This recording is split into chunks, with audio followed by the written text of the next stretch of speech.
Okay, welcome everybody. How many, by the way, are on Pinterest or active Pinterest users? How many of you are casual Pinterest users? And how many of you don't know what Pinterest is? You were putting your hand up. Okay. Well, congratulations for coming today because I continue to, first of all, with Kyla speaking at our events, and I first met Kyla in Chicago when we did something together. Nick was there too and gave a talk, and I couldn't believe how much she knows about mining Pinterest and managing in a very, very organized, purposeful way. And so she's going to share some of that. What I'd like to do to start with is to kind of give you a look at the growing relevance of Pinterest in the marketing arena. As you may know, Esteemed Media, we do a number of things in print and with events in the business and primarily with influencer marketing. And our main strategy is connecting communities in various ways, because any other tool that print media is using right now doesn't really work, and any other tool that a lot of marketers are using isn't working either, because people don't believe brands anymore. They believe their peers and trusted sources of what they say about brands. So influencer marketing is a big deal, and that'll be the first part of the discussion with Pinterest, which is kind of unusual because Pinterest is not really thought of in that way when you think about YouTube or Instagram and those kinds of platforms. But Pinterest is a formidable platform that is emerging now for influencer marketing. And I want to just give you an example of this whole influencer marketing thing and just talk about that for a second, because I think it relates to all of your businesses. We think about influencer marketing in this industry very much as brands and designers collaborating, getting lines, brand ambassadors and things like that. But designers and architects, landscape architects, have this whole influencer marketing game in front of them too. And we'll talk about that just very shortly, because I really want to leave most of the time for Kyla, because she knows a lot more than I do about Pinterest. But I launched this conference called the Design Bloggers Conference. It's now the Design Influencers Conference in 2011. Nobody ever heard of the term influencer marketing. Nobody used the term. It wasn't around. It didn't exist. I didn't know any bloggers in the design space. Zero. I was a magazine publisher. I published 11 regional design magazines. But I saw when I would do searches on Google in 2011, it was all this blog content coming up, right? And that's all these bloggers were getting discovered and building big brands and getting leverages and appearing on the cover of House Beautiful, and they don't even know how to measure a window, right? So it was absolutely amazing to me. So what I did was I went to 10 design bloggers who I thought, when I looked at everybody's blog roles, who were the biggest bloggers, and I said, hey, would you be on my advisory board? I'm going to do a bloggers conference, and would you write a blog post? Would you speak? I'll pay your way there. And would you advise me on the kind of content that I should have there? And so these people, I picked a lot of people, and you probably know some of these blogs, if you remember from back then. These are 2011 versions of their blogs. Design Sponge, All the Best, Rhonda Carmen, La Dolce Vita, what was her name again? Paloma Contreras, and they wrote blog posts. And then all of a sudden on these blog posts, in those days, people would comment on blog posts, if you remember. And all these things about, hey, wow, thanks for telling me you're going to be there. I want to come. Or, wow, that sounds so cool. I'm going to be there. And I never spent $1 on marketing. And this is what the first conference looked like. And it was purely from what today we would immediately identify as influencer marketing. But I had no idea about that. So influencer marketing has been around for hundreds of years, and because it operates on the very basic thing is, if you trust somebody and they tell you something's good, you're probably going to believe them. Or if you have aspiration to be like somebody, that's where you're going to show up. Of course, influencer marketing can go awry, as did at the Fire Festival, right?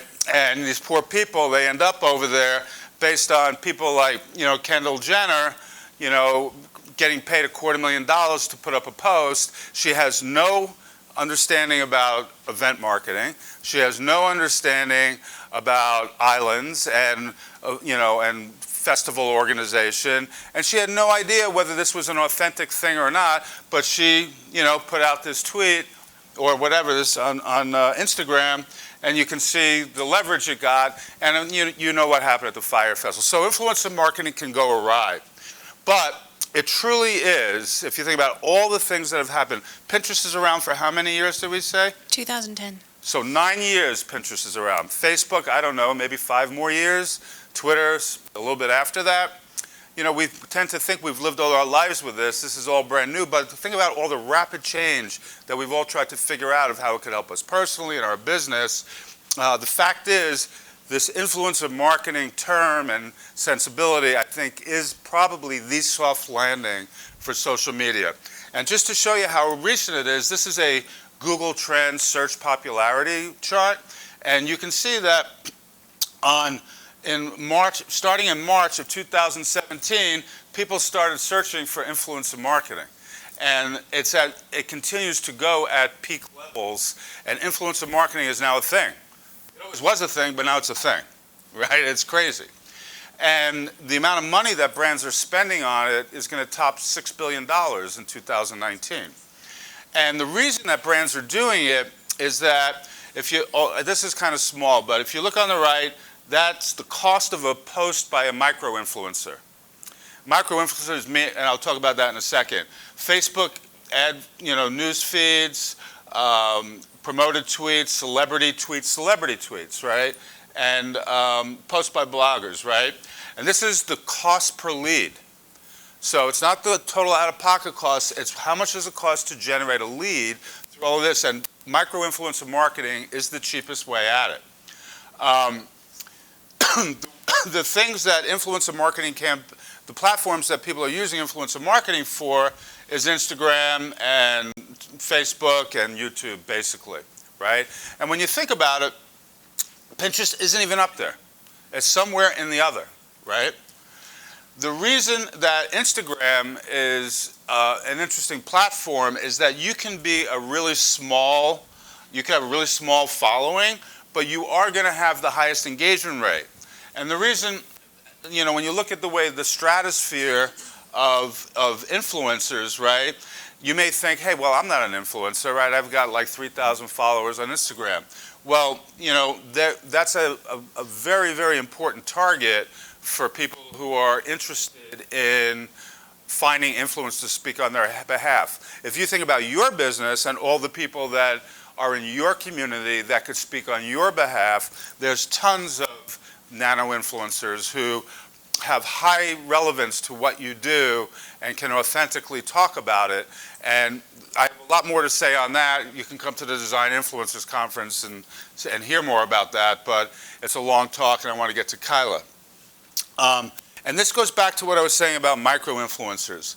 23% in this particular study, 23% of the people say non-friends, meaning brands and media, like Universal and traditional home, right? They are influential over my purchase decisions when they say, yeah, this is really good. Because you don't know these people, right? As you move a little bit closer and people that you may have an affinity with, a celebrity or something, still a very low persuasion rate in terms of purchase. Once you get to distant friends, it gets a little bigger, but close friends saying that something is good or you should think about it or saying something authentically great about it, those people are highly influential. And this is what micro-influencers are. So this world of micro-influencers, the challenge of micro-influencer marketing is to get the reach that you need for a business campaign, you have to amass multiple micro-influencers, and it gets a little bit more laborious and a little bit more complicated, but still, in my mind, very straightforward. So the power of influence, when you think about it, is the reach of somebody's audience times their expertise and credibility in the area. Like Kendall Jenner, what the heck did she know about the Fire Festival, right? She couldn't speak authoritatively about it, but she got $250,000 to post. And then last is the strength of the relationship of the followers. That right there is the algorithm for influence on the web.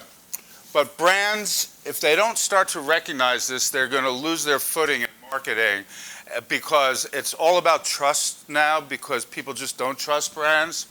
And what's happening now is that there's so many new influencer marketing platforms that if I'm a brand, I can start to, go to this brand and say, I want interior designers in metro areas that deal with $1 million budgets, that talk lots about, contemporary and blah, blah, whatever they are. All these keywords. And then these platforms can tell a designer who in their market, whether they be another design professional or whether it be somebody in the community that has high levels of authenticity, what they're strong in, and does that align with your sensibility? And all of a sudden, you can put together 20 or 30 or 40 of these micro-influencers and have one of the most effective media campaigns. At the Design Influencers Conference and Bloggers Conference, we always connected people in person there for that purpose, but now there's so many other ways to do it. The thing that blew my mind was, a while back, I read this post early in the summer about Pinterest becoming the new powerful influencer marketing channel. And it is such because, number one, referral traffic to websites from Facebook and Twitter have been on a steady decline for a very long time. And Pinterest traffic continues to climb for some specific reasons. Pinterest also gave their API access to all of their data in an easy way to all of those influencer marketing platforms out there, so they now can run their algorithms against the Pinterest API, and they can now kind of mine Pinterest influencers just the way they were doing on Instagram in a highly effective way. Also, Pinterest users are more apt to act and to spend on on things that they see on Pinterest than on any other social platform. And Pinterest continues to gain users, which is not so much the case anymore for a lot of the other platforms. The other reason that Pinterest is so important to me is something that Kyla taught me a long time ago, is that 28%, the largest pin category on Pinterest is home decor. And so Pinterest is where it's at. And this is the last slide I want to show you. Oh no, not the last slide, but I want to show you something, which is that search, this organic traffic to a website, right? And this study was done over 250,000 websites. Traffic to a website over the years since 2012 has been on a decrease as a share of the total visits, and has picked up in 16 and 17, 18 and 19. What's happened, social was on the rise, as you can see, and it kind of petered out. And it petered out in 16, and that's primarily due to Facebook's algorithm change following the election, and that sharing links and content no longer has the traction that it used to have. Now, what I wanted to show you to prove this is took some data from one of our magazines, New England Home Magazine, and I looked at our web traffic to kind of show you how social and organic search are working and how the different platforms are working. So, and I don't know, but I think you all want people to come to your website, right? That's your home base on the web, right? All this other stuff is fine and dandy, but your home base on the web is your website. And if a platform makes a decision that all of a sudden cuts off traffic to you, or their algorithm doesn't favor you sharing videos on their site anymore, all of a sudden your marketing has gone to nothing. And companies have gone out of business post Facebook's algorithm change, like Tiny Things and all of these companies. So, but basically you can see organic search is about, I don't know if it's a percentage, but it's a significant part of our traffic. That's the top line. And social is the second most important, traffic from social networks. So if we get into organic search, you can see that organic search has been on the rise just in total visitors. It's not a percentage, it's total visitors, right? And this is since 2016. If you look at Facebook, you can see, and this is 2016, so if you went before 2016, our Facebook referrals were up here. But I tried to use a consistent time frame for all four platforms. And you can see where it is now. And if we were primarily relying on Facebook for our traffic, we would be in significant trouble. But if you look at Pinterest as in terms of total of sending visitors to the website, you can see that it has been increasing and is now at an all-time high. And it's for all of the reasons that I referenced in the beginning of why Pinterest is really critical. And this is the last slide that I want to show you before I bring Kyla up, who will tell you how to mine Pinterest in the best way possible, is that these are all of the various different sites that can refer traffic to your website. And again, this was that same study where they took 250,000 sites, over 400 million unique visits, right? And you can see that Facebook really peaked in mid-2015 and in 16 in terms of its sending traffic to websites is almost, collapsing, right? But at the same time, the orange line, compared to all of these other ones, Twitter and just go through everything, right, is on the increase and is about to surpass Facebook as the #1 referral site of traffic to you.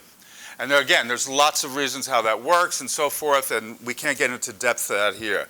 So with that, I hope you can appreciate the value of Pinterest, both from influence of marketing points of view and web traffic to your website point of view. And I'd like to turn it over to Kyla now, all right? Yeah. Let me put on your presentation. We'll take questions afterwards, all right? How are you guys? Good. Are we ready Kayla, hold to learn about Pinterest? I gotta find you, hold on. I'm going to do a dance while Okay, Adam. Yeah, do a dance. This is the intermission. Tell them how to pronounce your name. Tell them how to pronounce your name. Hat.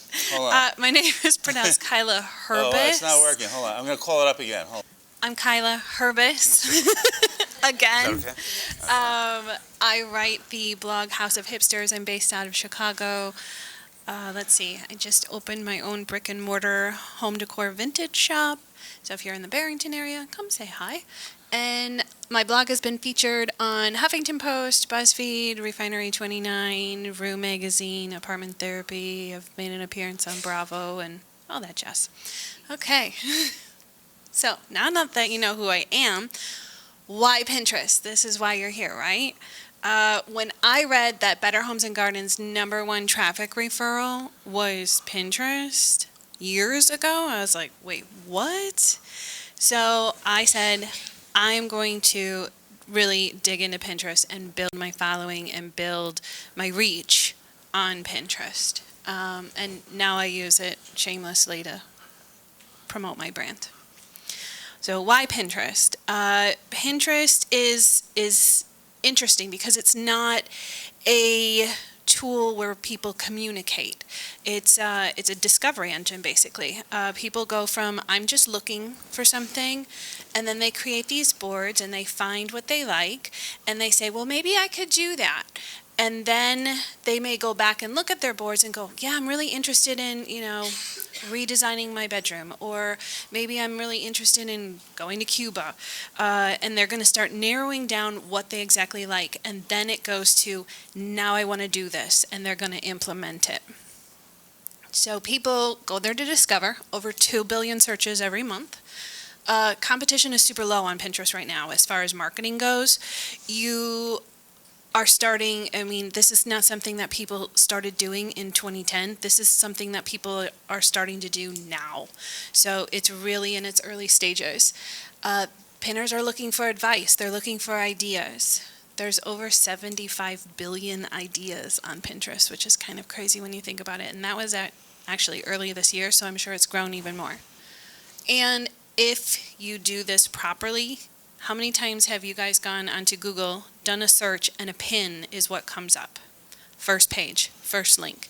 So if you play your cards right, that could be you. It can be your #1 traffic referral, which is what Adam was talking about.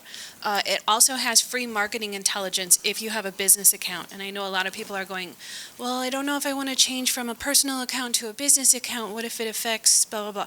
Don't worry about that. This is where you're going to find your analytics. This is where you're going to make your profile a little bit more robust. And 97% of searches are unbranded. So it's not like they're seeing Coca-Cola and they're saying, oh, I'm loyal to that brand. That's what I'm going to pin. they don't care. They just want it to look pretty, and they want it to be informative, and they want it to be inspiring. So here are the basics of basically growing your account to get a bigger reach. The business account is what I told you before.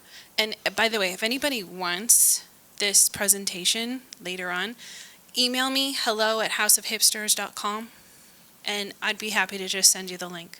No problem. So like I said, it gives you access to all of your analytics.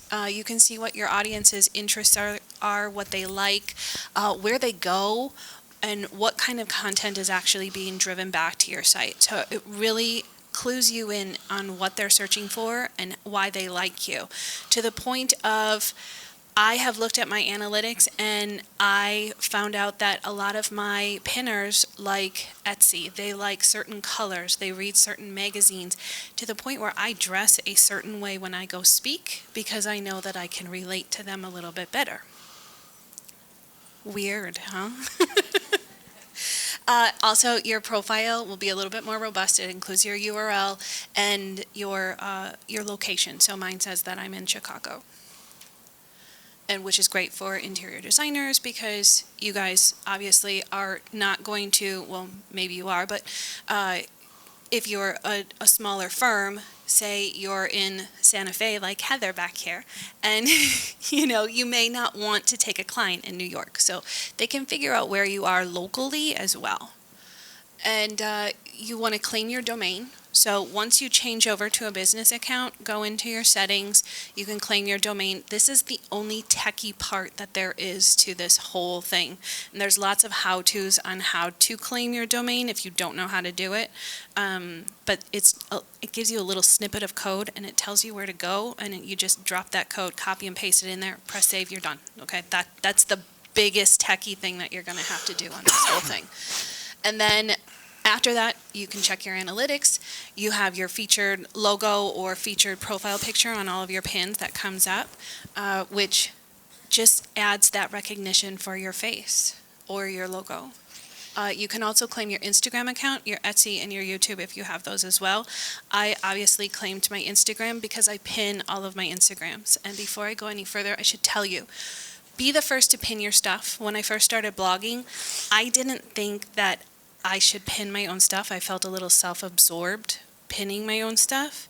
Pin your stuff. If you don't do it, nobody else is going to do it. So pin your stuff, be the first to pin it. As soon as you do a blog post or a portfolio update or an Instagram post, next thing that you should do, go pin it. Your profile page. So this is my profile page here.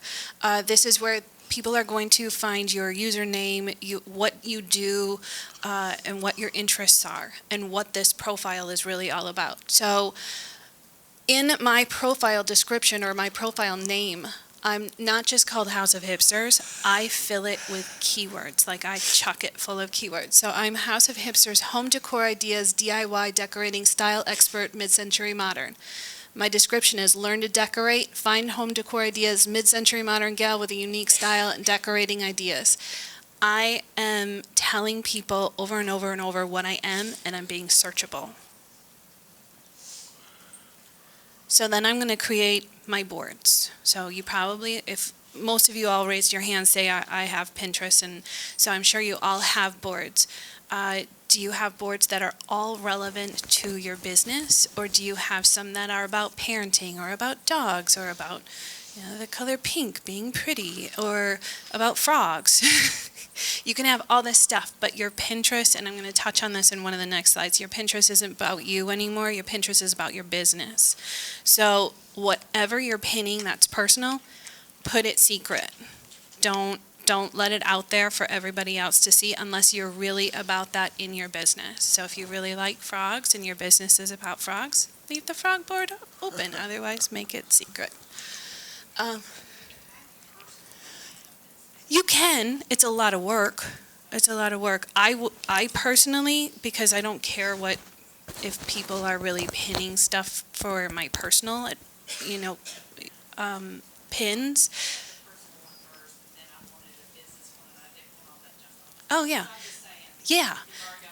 If you already got it, exactly, you could. You could totally do that. You just kind of got to start fresh with followers. So if you actually have followers out there, which all of us probably have, at least a couple hundred, if not 1,000 followers or more. If you want to keep those, just make those other boards that are not relevant to your business, just make them secret. And I touch on this in another thing too. I'm skipping ahead. To make sure that I know in my drop down where my secret boards are, I actually call them secret hyphen and then the name. So I know that if it's a secret thing that or something that I don't want everybody else to see, I find those secret boards that way and keep it a little bit more organized. But I usually advise to do 30 to 40 boards. And if you do a lot more of it, I've gone to other profiles where there's 100 or 200 boards and it just gets overwhelming and I don't know what to look at. This keeps it to look like there's a lot of content there, but it's not overwhelming. Boards should all have 25 pins at least. If they're less than 25 pins, keep them secret until they are 25 or more, and then open it up to everybody. And I say that just because if you go to a board and there's only one pin there, you're probably not going to follow it. So move the popular and brand boards to the top, and I'll talk about that in a second. Create a cohesive color story. I'm assuming all of you guys kind of pin. If you look at your pin boards, you can kind of see you pin all the same color palette, and everything looks very cohesive. And so if you have more of a neutrals in a board, you're not going to have something that has like pink and purple and really super bright colors. So that's what I mean by creating a cohesive color story. And follow people that you admire in your vertical. And then always have, I do advise, always have if you're home decor based, do a DIY and craft board just because they do get a lot of followers. And have a food and drink and have a home decor, along with all your home decor and fashion too. So my Pinterest is all about home decor, and then I have, bedrooms, kitchens, all that stuff. And then I'll have one food board, so I don't have appetizers, breakfast. I just have one food board and have one fashion board. But it does help attract followers. This is curating. So you'll see over on the screenshot here, I have House of Hipsters on the blog. Then I have my no makeup home tour. Then I have my style. Then I have my Bravo home thing that I was working on. And then I go into the home decor. So I really do start out with this is about my brand first. Then I go to all of the home decor next. And then all the tertiary stuff like fashion and the cocktails and the drinks or the recipes, those are way at the bottom. So it's just a way for people to find me. Tips and tricks. If you're doing seasonal decor and that is your specialty, say you're big into, a Christmas explosion and you go into your clients' places and you will make a Christmas explosion in their foyer and in their living room, start pinning stuff to a board about Christmas 2 to 3 months ahead of time, because it takes a while to marinate and it takes a while for a pin to start going. And then also, people are looking for this stuff 2 to 3 months in advance because they've already made the decision to do what they want to do by the time November hits. And by the time October hits, they're already in there. So you want to be giving those ideas to them way ahead of time. So if you look inside a board, so this is my kitchen board, I can edit it. And this is where I have my name and my description.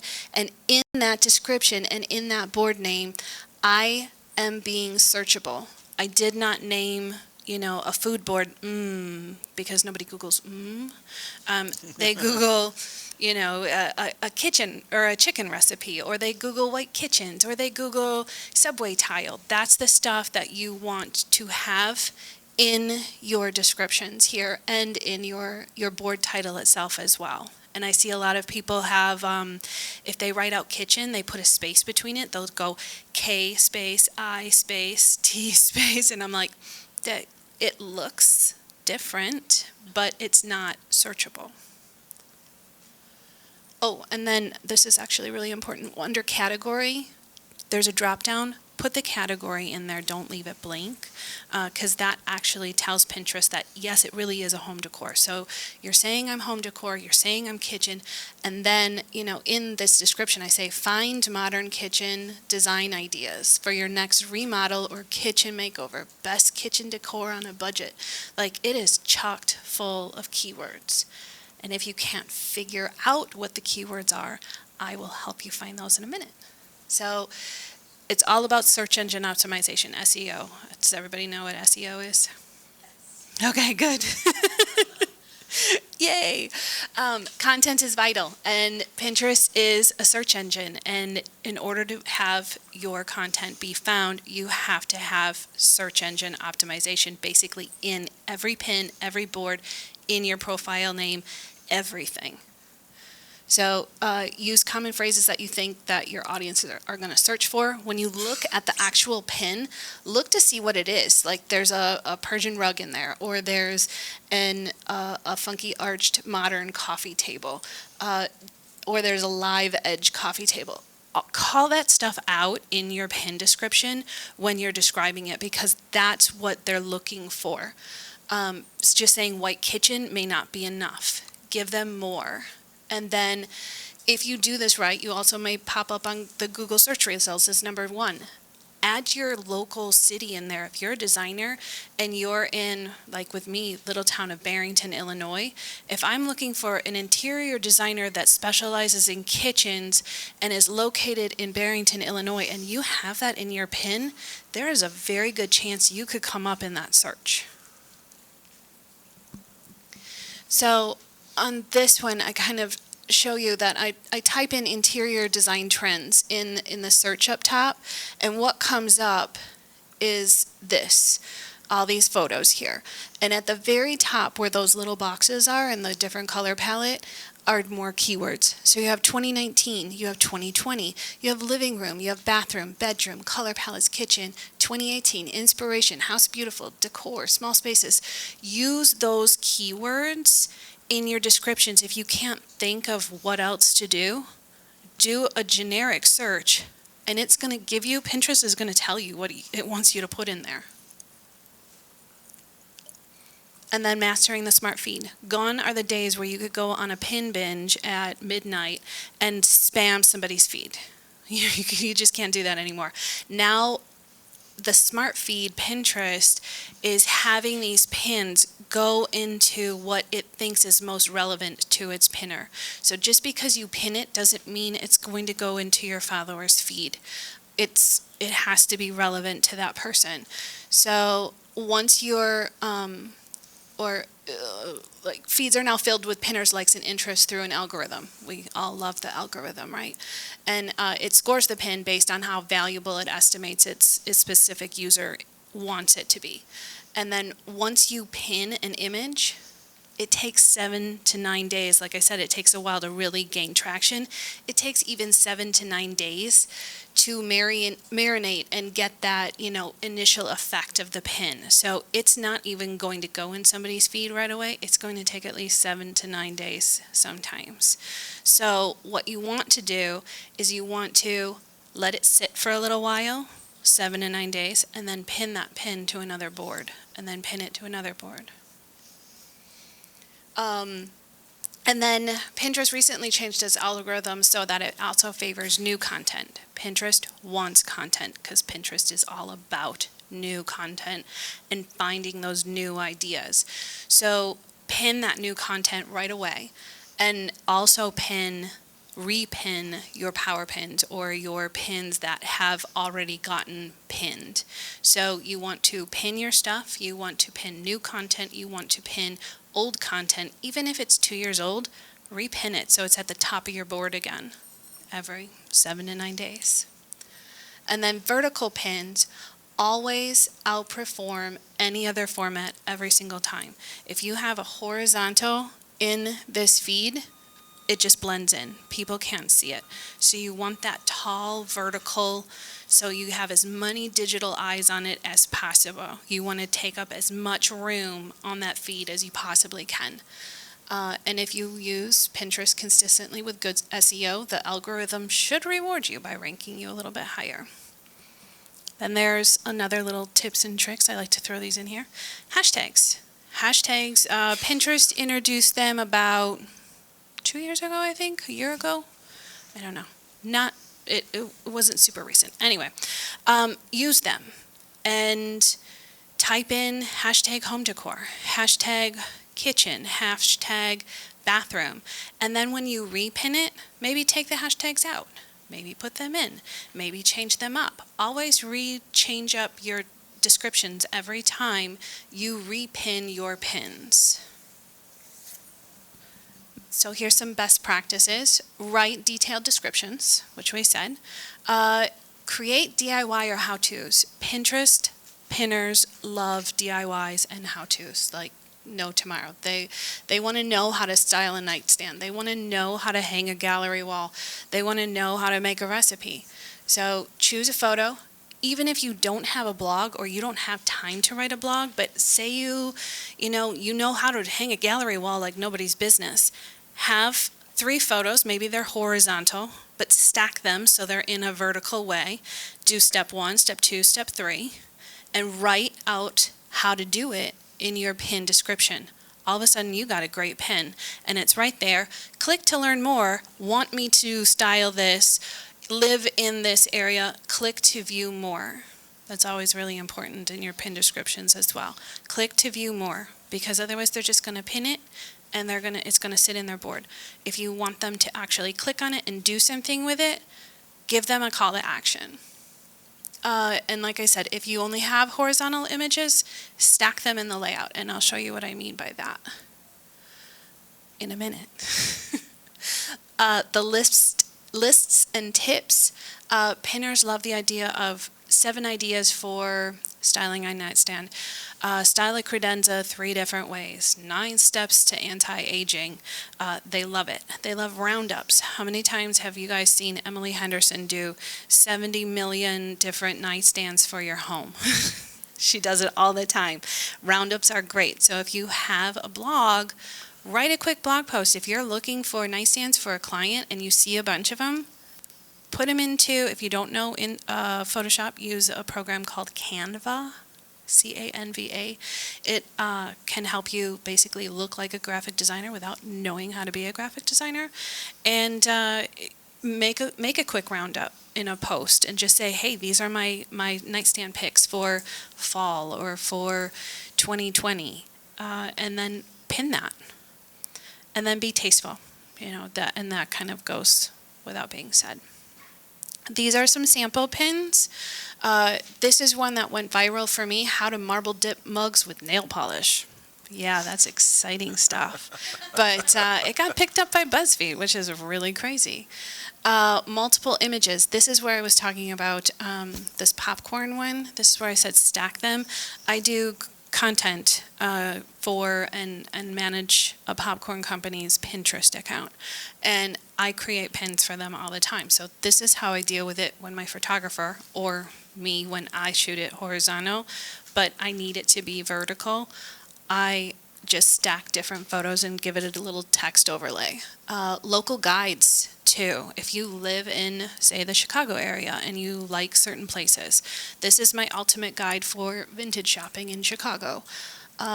Like I said, the roundups, 10 brass pendant lights, and a text overlay. So, and all of those things, if you don't know how to do Photoshop, you can always do in Canva.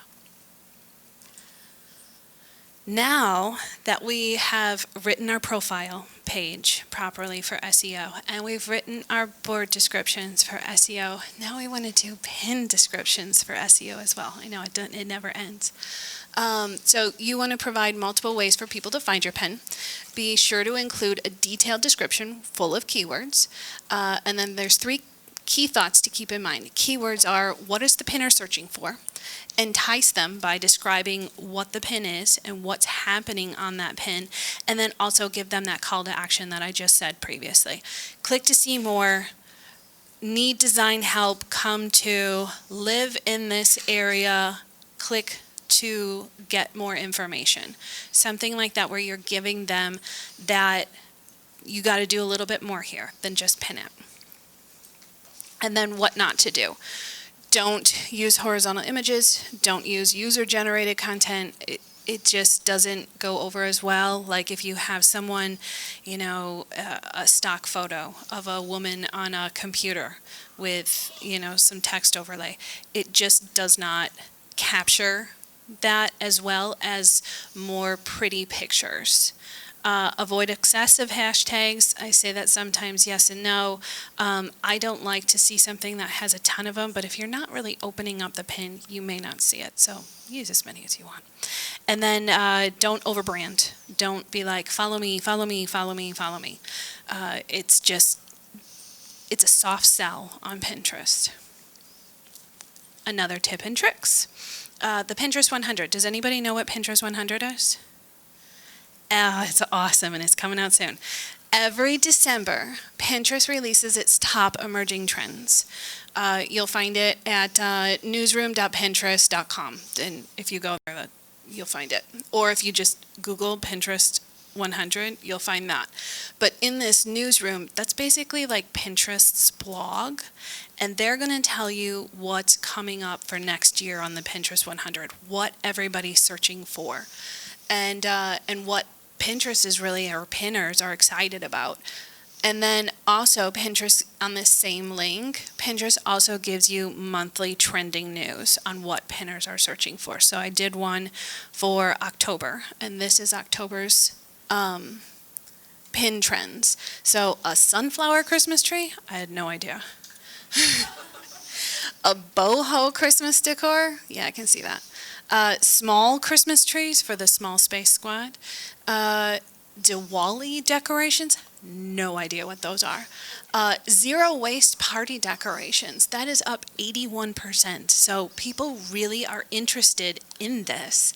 And if you go down to the bottom for style, leopard pants for men's outfits are up 240%. Adam, are you going to get some leopard print pants? Not really.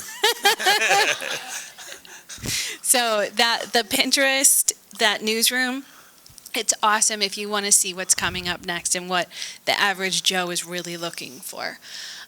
You can also upload video. So I've been doing some more video of a room decor that I've been putting together, and I just do it as an animated GIF where here's this, and I kind of build the room and it just kind of pops up.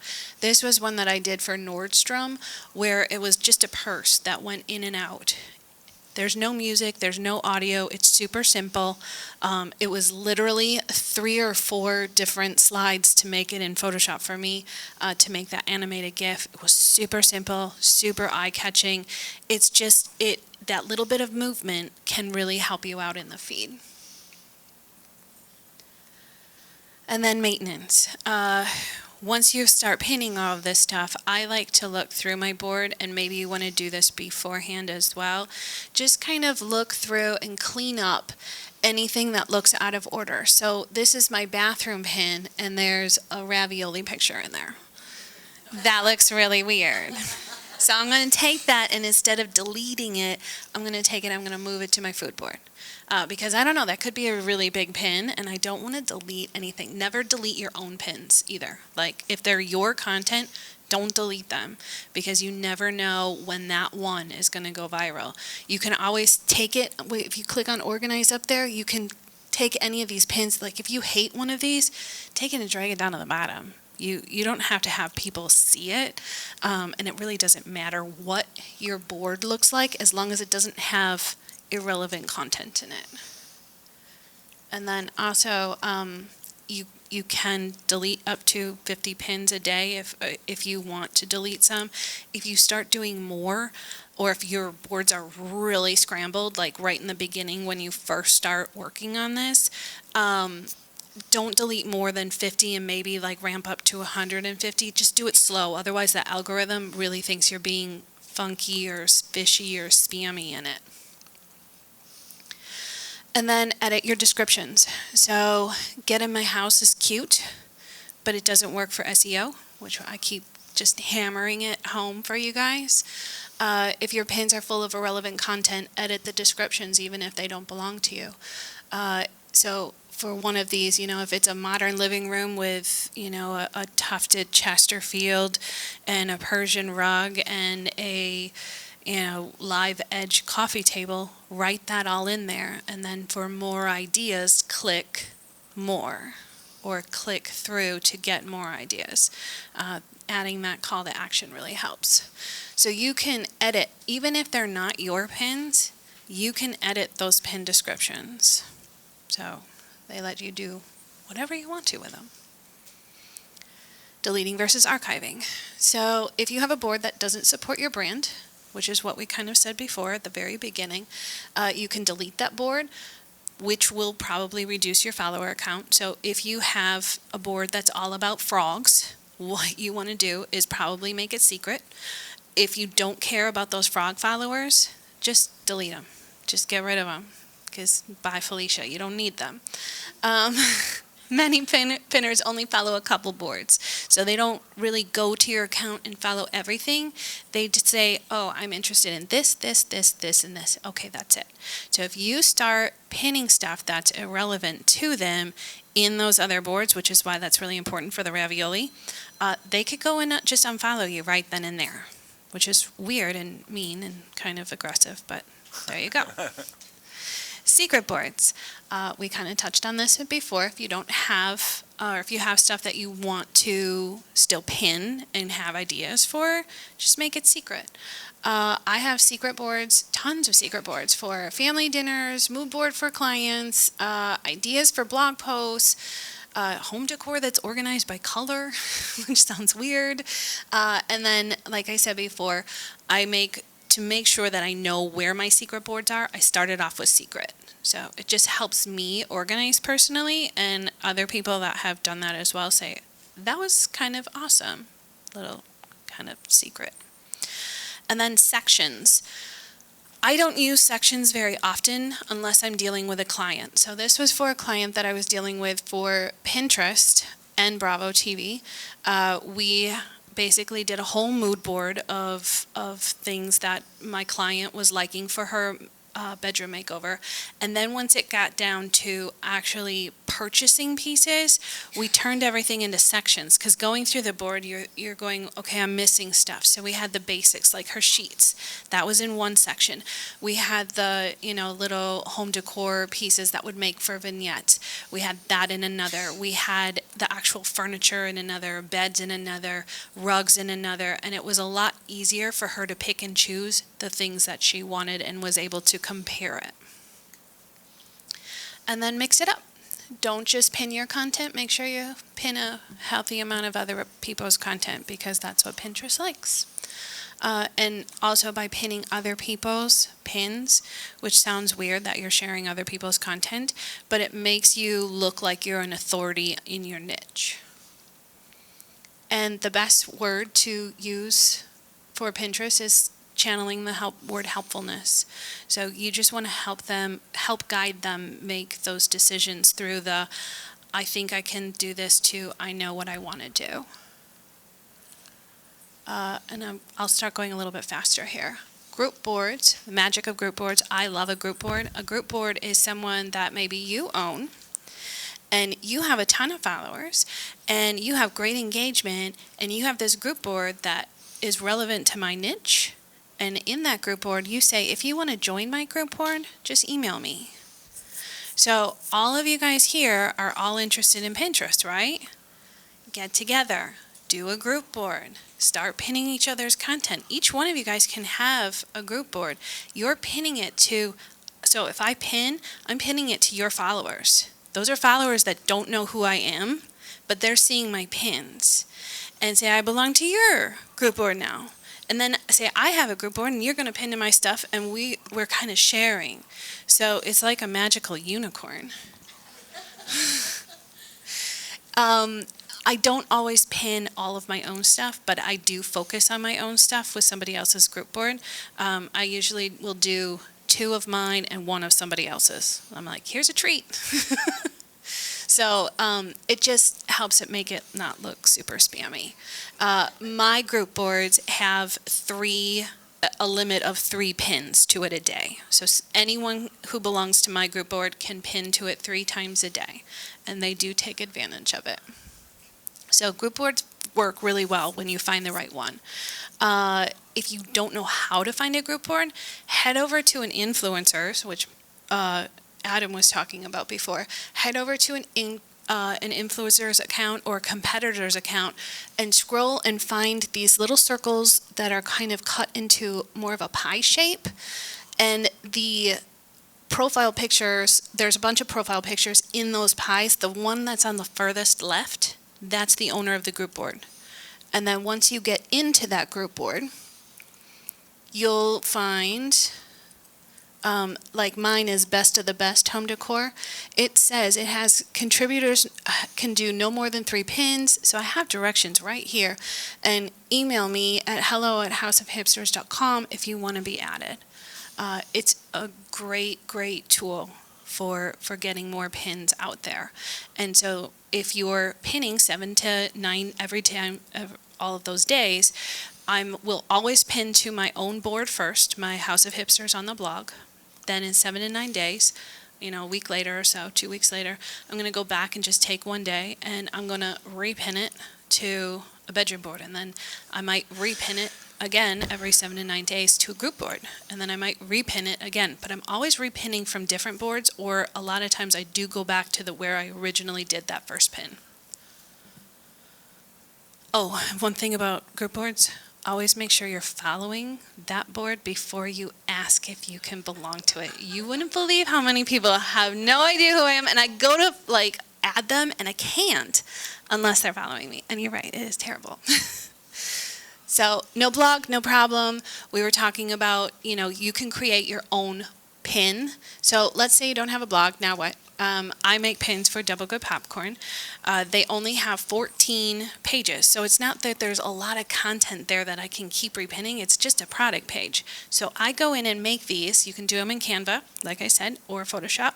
And, I just design these pins based on what I want to do. And I add the description and all that stuff. So when I create the pin, I choose an eye-catching image.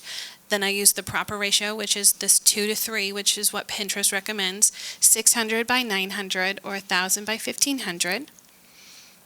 Be on brand, have the proper message, and add a text overlay. So super easy to create your own pin, even if you don't have a blog. Designing a pin 101. I took a nice photo. It's 600 by 900. I added a little color to it. I put in a little bit of text overlay, and my description reads, "Enjoy the best butter popcorn on the planet." Enjoy. Super easy. And then this is the very last part, I swear. Analytics and reporting. So now that you have this business account, you want to see kind of what's going well for you, right? So you go up to where it says analytics, way up there on the left-hand side, and do overview. And this is where you're going to find out everything about your audience. So for me, this is all of my pins all together, this chart right here, but you can also do it from your website. Mine is houseofhipsters.com. You can do it from your Instagram if you want, and you can see how those pins are doing and see if they're, relevant. And that's it. Consistency is the key. So if there's no overnight fix to this, it takes some time, it takes a little effort. I know you guys have probably looked at or listened in on other people talking about social media, and they're saying Facebook is the best, Pinterest is the best, Instagram is the best. I don't know what is the best for you. I'm just going to say pick one platform, because if you decide to focus on all 3 of those at the same time, you will go insane. For me personally, I actually focused on Instagram first, Pinterest second. Pinterest has been a great traffic driver for me. Instagram has opened a lot of doors for me. And both are 2 different animals, so they do not do the same thing. And I also pin, I know Adam asked me about this before, do you pin the same content or post the same content to your Facebook, to your Pinterest, to your Instagram? I do. I just have different messaging for each one of them.